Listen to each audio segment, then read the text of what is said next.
Okay, we're here today to for our this is a IEP for Raylan Smith. Okay. I will read.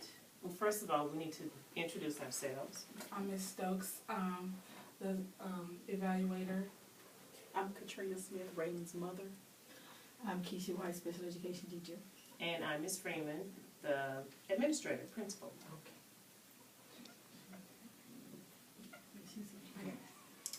And before we begin, I'm going to read the statement of conduct and confidentiality. All information containing a student with disabilities is confidential and may not be discussed with anyone except those who have a legitimate educational interest in the student with disabilities. Consistent with school board policy, persons participating in the OR meeting will refrain from making any personal attacks on school staff, students, or parents. All participants are expected to speak in a courteous manner and in a conversational tone. This expectation must be followed in order to facilitate a safe, collaborative environment focused on the development of appropriate educational plans for this student. And I will say that Ms. Tolliver, your son's teacher, she'll be in later. She asked if she could be excused for momentarily. She'll be in later. And so the reason why we're here today is to discuss the results that we received from testing with Raylan. As you know, Raylan had gone through what we call the RTI process, the response to intervention process. And we did several things. We did small group with him for several weeks.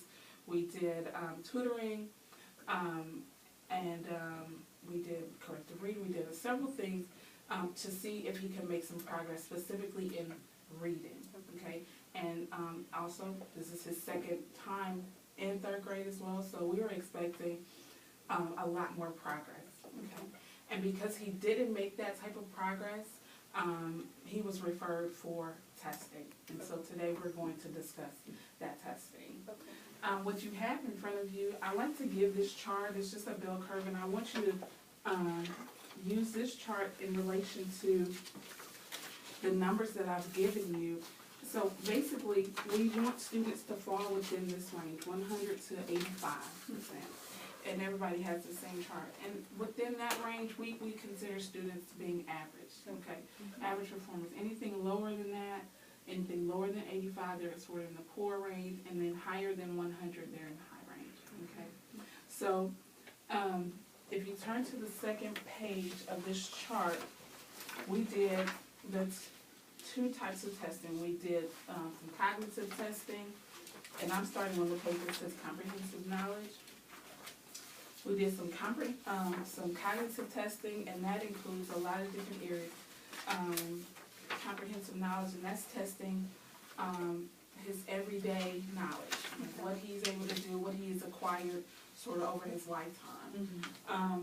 And after every score I talk about, if you notice down here, I have a number associated with that area that we tested. Okay, so if you notice within that area, we're at 7. He earned a score of 78, and so that's in the low range. Okay. Then we tested his fluid reasoning, and that's his ability to move fluidly, literally, through different concepts. So he can, he's able to manipulate information, going from, if you're teaching him a basic math fact, you move that into a word problem, can he fluidly make that transition? Okay. And then short-term memory, and that he got a 96, so that's within the average range. Then we moved to short-term working memory. If you notice, that score is an 80, and that short-term memory was a test about him being able to quickly see something and then remember what he saw and recall that information. Okay, stop me at any time if you have any questions. We also tested him what we call cognitive processing speed, his ability to quickly perform a simple task. And the test usually, it starts off with some simple tasks, and then it gradually gets a little bit more difficult. Okay, in that area, you notice he was in a high range, so 117, so that's even above that 100 marker that we're looking to. So that is a huge area of strength for him. also auditory processing, his ability to listen to the information and then use that later in any sort of way to, for example, if he needed to say, here's a word, star, say that same word without or with an extra ending on it now. Okay. So his ability to manipulate and synthesize information just through from hearing it. So that means he's really strong when information is presented Absolutely. orally to him. Absolutely. Which is indicative of this 109 score. So again, right past 100, he's still within the average range, but it's still, again, above 100, so again, a strength for him. This long-term memory score, I apologize, long-term retrieval score is actually a 68.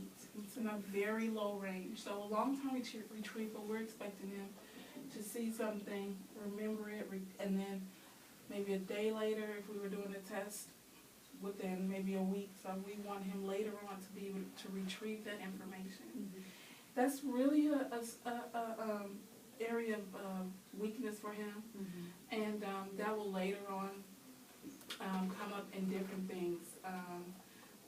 Obviously, in the classroom, from year to year, we're expecting him to use that same information to do even more complex things. Right. Okay. And then visual processing. Again, he got a score of 103, which is an average range. And I apologize, I put in the wrong column. And that visual processing is his ability to look at something, make some decisions quickly, I believe. Yeah, and just tell what he thinks of it. And so maybe if he saw a pattern, can he quickly complete the pattern? And so, again, that's a big area of strength for him. Do you have any questions so far? Well, it looks like my son is an auditory and visual learner. Is that what you're saying? Yeah. So can you tell me how that would affect him in the classroom? Would his teacher make some accommodations for his lessons and things of Absolutely. that And nature? with the remainder of this information that we've gathered, we're going to talk about how that, the cognitive scores and his cognitive ability, which is sort of outside his own makeup, what he already came with before he entered the classroom, is going to affect achievement. So let's turn to achievement now, and which is on the next page. And so again, we did some cognitive testing. It's a great question. And then we looked and compared how that affects his achievement. Okay, so his referral, or why we were really trying to look and see what his areas were, mainly based on reading. Okay, so that was a big area of concern for him, and so obviously we tested reading. And so for basic reading, if you notice, we're at a 79, and again, that's in that low range, just past that 85 marker where we're expecting students to perform. For reading comprehension, I'm sorry, it cut off to the second page, I apologize. It is a 66, okay, and that's very low, and so that we knew he had a problem in reading, and sure enough, we saw that deficit in his scores, okay. And that reading comprehension piece, which is again that little area for him, it's not only reading, so he would have to use the skill of reading, but also to understand what was read, and so obviously those two things go hand in hand, and so. It might take him a very long time to what we call decode or break down that word and then put it back together. And when he does that, when that happens, if it's taking him if that's a struggle, he's not going to remember then what happened or what, he's not going to be able to recall what happened.